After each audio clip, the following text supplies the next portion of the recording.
DR bright future study centre में एक बार फिर से आपका बहुत बहुत स्वागत है। तो अभी जो फ़िलहाल में नई NCERT बुक क्लास 10th की आई हुई है, उसका अपन अगला क्वेश्चन उदाहरण नंबर 3 सॉल्व करने वाले हैं, जो कि आपका 1.1 प्रश्नावली का है, 1.1, है ना। तो चलिए हम स्टार्ट करते हैं देर न करते हुए। और यदि आपने पिछला वीडियो नहीं देखा है ना, इसके एग्जाम्पल पहला और एग्जाम्पल दूसरा, और इसके अलावा कुछ बेसिक बातें मैंने बताई हुई हैं इस अध्याय के बारे में। तो यदि आपने वो वीडियो नहीं देखा है तो एक बार ज़रूर उस वीडियो को देखिएगा, आपको उसकी लिंक वीडियो के डिस्क्रिप्शन बॉक्स में मिल जाएगी। तो चलिए हम इसको स्टार्ट करते हैं। इसमें जैसे कि पूछा गया है आपका उदाहरण नंबर 3 में, अभाज्य गुणनखंडन विधि द्वारा 96 और 404 का HCF ज्ञात कीजिए, फिर इनका LCM भी ज्ञात कीजिए। तो चलिए हम आपको बता देते हैं किस प्रकार से आपको निकालना है। तो सबसे पहले आपको 96 और 144 के गुणनखंड कर लेने हैं। तो चलिए हम हल डाल के निकालते हैं। 96 के हम जैसे ही गुणनखंड करते हैं तो क्या होने वाले हैं, देखिए। सबसे पहले यहाँ लास्ट में 6 है तो 2 से कटेगा, वो 2 चौके 8, 1 बचा, 2 अट्ठे 16, फिर 2 से काटेंगे, 2 दूनी 4 और 2 चौके 8, फिर 2 से काट देंगे, 2 एकम 2, 2 दूनी 4, फिर 2 से कट जाएगा, ये 2 छंग 12, अभी भी 2 से कट जाएगा, 2 3 6, फिर 2 से कट जाना, 3 से कटेगा, 2 से नहीं कटेगा, 3 से कटेगा तो 3 एकम 3।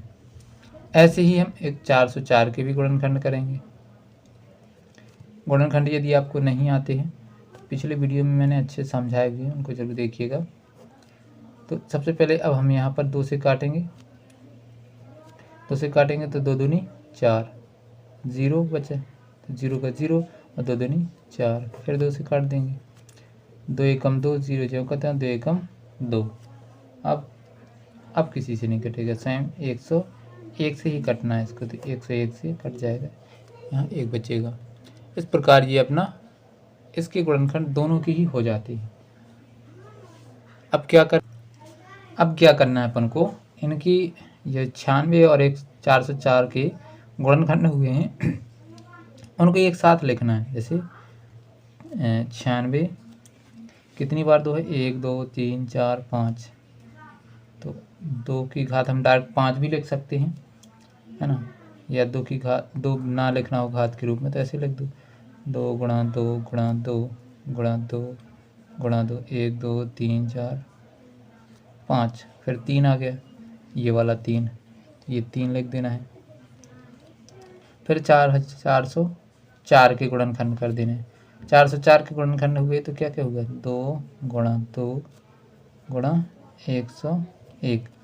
तो अब हमें जैसे HCF निकालना है, HCF मतलब मासा। तो HCF में क्या होता है, जो दोनों में कॉमन होती हैं चीज़ें वही ले लेते हैं। जैसे कि इसमें ये 2 कॉमन है, दोनों में मिल रहा, और ये 2 कॉमन है, ये भी दोनों में मिल रहा, है ना। तो ये क्या करना है उनको, जो कॉमन होते हैं उन्हीं संख्याओं को बस लेते हैं HCF में। तो HCF में हम 2 गुणा 2 ये दोनों ही चीज़ें ले लेंगे बस। नहीं दिख रहा होगा शायद आपको, अभी दिखेगा।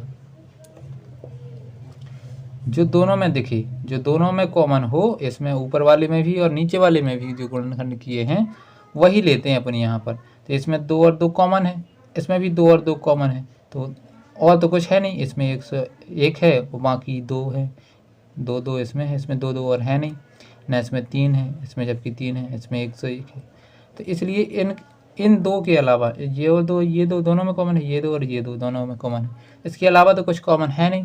इसलिए जो कॉमन होते हैं दोनों में उसको एक बार लिखते हैं। जैसे ये 2 यहाँ है, 2 यहाँ, तो इसको एक बार लिख दिया, 2 यहाँ 2 यहाँ। तो ऐसा नहीं कि 2 यहाँ है और 2 यहाँ, तो 2 2 बार लिख दो यहाँ पर गुणा में, केवल एक बार लेना है। हर एक जोड़े से 1 2 ले लेना है, इस जोड़े से 1 2 और इस जोड़े से 1 2, दोनों का गुणा कर देना है।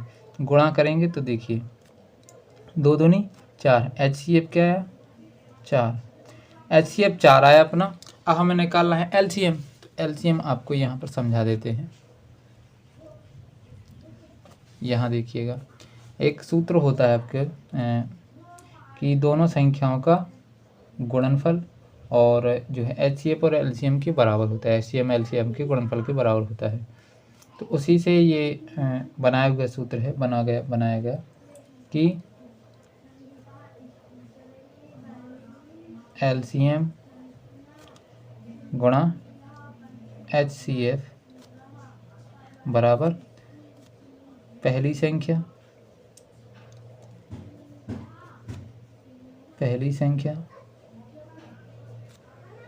गुणा दूसरी संख्या, दोनों संख्याओं को गुणनफल, दोनों संख्याओं को गुणनफल वही है, चाहे दोनों संख्याओं को गुणनफल लिख दें यहाँ पर और चाहे पहली संख्या गुणा दूसरी संख्या लिख दें। एलसीएम कितना है हमें पता नहीं, एचसीएफ लेकर हमारे पास है, तो एलसीएम को जो कहते हैं लिख दो, एलसीएम गुणा एचसीएफ हमारे पास 4 है, और पहली संख्या क्या है 96 और दूसरी संख्या है 404। इसको ले जाओ उस साइड, तो गुणा में है ये 4 तो भाग में चला जाएगा, तो एलसीएम बराबर गुणा से 4 भाग में जाएगा तो 96 गुणा 404 बटे 4, 4 से भाग कर देंगे, 4 एकम 4, 4 एकम 4, 0 जो कहते हो 4 एकम 4, बस गुणा कर देंगे। तो एलसीएम का जैसे ही हम गुणा करेंगे इस 96 का 101 में, तो हमें 96 मिल जाएगा। यही अपना आंसर है, ये आंसर है और ये आंसर है। एक एलसीएम आपका ये और एक ये वाला आंसर है। इस प्रकार से कंप्लीट हो जाएंगे। अब हमें दूसरा क्वेश्चन देखना है ना। अगला वाला क्वेश्चन है उदाहरण नंबर 4। तो चलिए हम अब अगला क्वेश्चन देख लें। अगला क्वेश्चन है एग्जाम्पल नंबर 4। संख्या 6, 72 और 120 का अभाज्य गुणनखंड विधि द्वारा एचसीएफ और एलसीएम ज्ञात कीजिए। तो हमें एचसीएफ और एलसीएम इसमें दोनों ही ज्ञात करने हैं, लेकिन उसमें जो अपने इसके पहले जो एग्जाम्पल सीखा था उसमें केवल 2 संख्याएं दी गई थी। इसमें आपको 3 संख्याएं दी गई हैं, 6, 72 और 120। तो इन तीनों के पहले हमें क्या करना है, अभाज्य गुणनखंड करने हैं। अभाज्य गुणनखंड करने के पश्चात फिर हमें एचसीएफ और एलसीएम दोनों ही चीज़ें निकालनी हैं। तो चलिए हम आपको इसके बारे में ही बता देते हैं। तो सबसे पहले आपको क्या करना है, 6 है जो, इसके क्या करना है, अभाज्य गुणनखंड सभी के कर लेने हैं। तो चलिए हल डाल के हम कर देते हैं। देखिए 6 के पहले अभाज्य गुणनखंड करेंगे, फिर इसके बाद 72 के भी अभाज्य गुणनखंड करेंगे और 120 के भी अभाज्य गुणनखंड करेंगे। तो पहले 6 के करते हैं।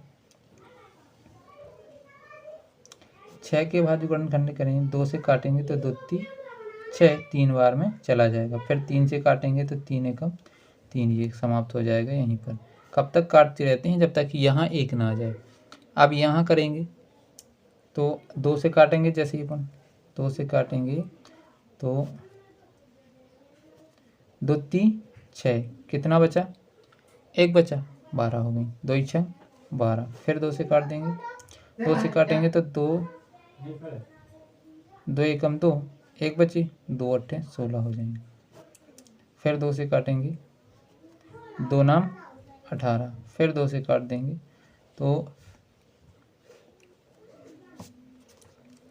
2 से नहीं कटेगा, अभी 3 से कटेगा ये। तो 3 से काटेंगे, 3 तिरका 9, फिर 3 से काट देंगे, 3 एकम 3। इस प्रकार से ये अपना पूरा विभाजित हो जाएगा। फिर इसके बाद देखिए क्या करेंगे, इसके बाद करना है अपन को इसके 120 के अभाज्य गुणनखंड। तो चलिए इसके कर देते हैं। 2 से काटेंगे तो 6 दूनी 12, 0 का 0। फिर 2 से काटेंगे, 2 3 6, 0 का 0। फिर 2 से काट देंगे तो 15 दूनी 30 आ जाएगा। फिर 2 से नहीं कटेगा, भी 3 से कट जाएगा, 3 5 15। फिर 5 से कट जाएगा तो 5 एकम 5। ये इस प्रकार से अपना कंप्लीट हो जाएगा। अब जब ये गुणनखंड हो जाएंगे फिर क्या करना है, तो आपको करना क्या है, इस 6 को लीजिए, इस 6 को हमने लिया और फिर लिखा ये दोनों, ये यहाँ पर जो कुछ भी लिखा हुआ इसको गुणनखंड के रूप में ले लेना है। यहाँ जो मिला हमें 72 मिला, तो 72 बराबर यहाँ जो कुछ मिलेगा 2 1 1 2 3, तो 2 गुणा 2 गुणा 2 और 2 बार 3 3 3 गुणा 3। यहाँ 120 बराबर 1 2 3, 3 बार तो 2 है, तो 2 गुणा 2 गुणा 2 गुणा 3 गुणा 5, ये इस प्रकार से हो जाएंगे अपने। तो ये तो अभाज्य गुणनखंड हो गए। अब हमें क्या करना है, अभाज्य गुणनखंड विधि द्वारा ही हमें एलसीएम और एचसीएफ दोनों निकालना है।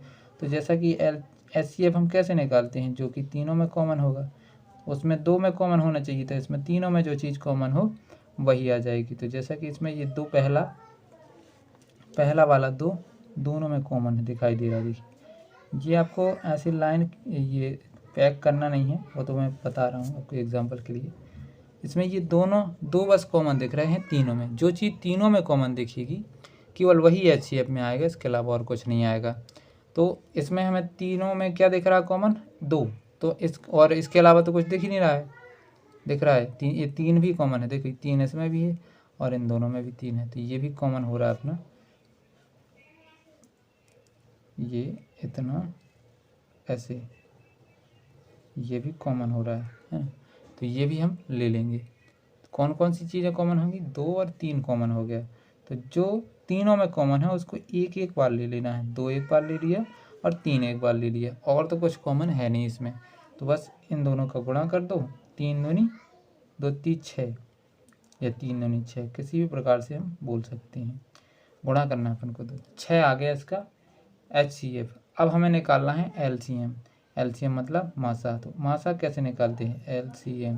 तो इसमें एचसीएफ में वो लेते हैं जो तीनों में कॉमन होते हैं, लेकिन जो एलसीएम जब हम निकालेंगे तो एलसीएम लेते समय एक चीज़ ध्यान रखना है, जो तीनों में कॉमन है उसको भी एक बार लेना है और जो 2 में कॉमन है वो भी एक ही बार लेना है ना। या फिर हम ऐसे भी लिख सकते हैं, कैसे कि इनको घातांक के रूप में लिख दें, 2 की घात 1, इसको लिख सकते हैं 2 की घात 1 गुणा 3 की घात 1, और इसको क्या लिख सकते हैं 1 2 3, तो 2 की घात 3 और इसको 1 2 की 3 की घात 2, ऐसा हो जाएगा।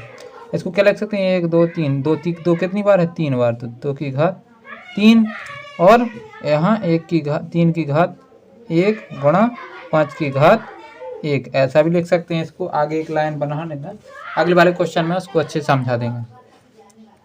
तो जो जिसमें घात सबसे कम हो वो लेते हैं एचसीएफ में। जैसे घात इन तीनों में देखा जाए तो 2 की घात सबसे कम किस में है, इस वाले में, तो 2 की घात 1 ले लेंगे। और फिर इसमें देखेंगे इसमें किसमें सबसे कम घात है, तो 3 की घात 1 इसमें है, 3 की घात 1 इसमें है, इसमें 3 की घात 2 है, मतलब सबसे छोटी घात कौन सी है, 3 की घात 1, लेकिन है तीनों में 3 है ना, इसलिए 3 की घात 1 ले लेंगे। 3 की घात 1 का मतलब 3 और 2 की घात 1 मतलब 2, तो 3 का 2 में होगा तो 3 दूनी 6, ये आ जाएगा। अब जब एलसीएम लेंगे हम, तो एलसीएम में हमें देखना है कि तीनों में से सबसे बड़ी घात किसकी है, तीनों में, तो तीनों में 2 की घात 3, 2 की घात 3 इसमें भी है, तो मतलब 2 की घात 3 सबसे बड़ी है 2 की लाइन में देखा जाए तो, है ना। तो 2 की घात 3 हमें ले लेना है। फिर 3 की लाइन में देखें तो 3 की घात किस में बड़ी है, बीच वाले में, 3 की घात 2 इसमें बड़ी है ना, इसीलिए इस घात को लेंगे हम, तो 3 की घात 2। फिर 5 तो एक ही जगह है, तो 5 को तो लेना ही लेना है। अब इसको हम अगर वैसा चाहें तो वैसा इसको विस्तृत रूप में लिख दें, 2 गुणा 2 गुणा 2, 3 बार हो गया, फिर 3 गुणा 3, फिर 5, ये हो गया। अब क्या करेंगे, एलसीएम निकालना है, तो क्या करेंगे, 5 दिया 15, इन सभी का गुणा करेंगे। अरे आपको दिख ही नहीं रहा होगा, ये देखो जी, हमने बता ही दिया कि जो सबसे बड़ी घात है उसको लेंगे। इन जैसे 2 इसमें भी था, 2 इसमें भी था, 2 इसमें भी था, लेकिन इसमें 2 की घात 1 थी, इसमें 2 की घात 3, इसमें 2 की घात 3, तो 2 की घात 3 सबसे बड़ी है इस 2 की लाइन में देखा जाए तो 2 की घात 3, ये जो जिसमें सबसे बड़ी घात है उसको ले लेते हैं। और 3 की लाइन में उसको लेंगे जिसमें सबसे बड़ी घात है। एलसीएम में, एचसीएफ में तो सबसे कम वाली लेते हैं, है ना। तो सबसे बड़ी घात इन तीनों में से किस में देख रही, 3 की घात 2, तो 3 की घात 2 ले लेंगे, और 2 की घात 1 ये ले लेंगे। फिर इनका विस्तृत रूप लिख के, जैसे 2 की घात 3 का मतलब क्या है, 2 गुणा 2 गुणा 2, और 3 की घात 2 का मतलब है 3 गुणा 3, और 5 की घात 1 मतलब 5। तो इन सभी का कर देंगे अब एक साथ गुणा। तो गुणा करेंगे तो कैसे आएगा, 5 दिया 15 और 15 × 3 45, 45 दूनी 90, 90 दूनी 180 और 180 दूनी 360। तो इसका राइट आंसर अपना 360 आ जाएगा LCM में। अतः लिखना है, अतः हम लिखेंगे क्या कि 6, 72 और 112 120 का HCF बराबर 6 एवं LCM बराबर 360। ये अपना आंसर हो जाएगा, है ना। इस प्रकार से कंप्लीट हो जाता है ये क्वेश्चन। अब हम चलते हैं प्रश्नावली के क्वेश्चनों की तरफ। तो प्रश्नावली के क्वेश्चन स्टार्ट करते हैं।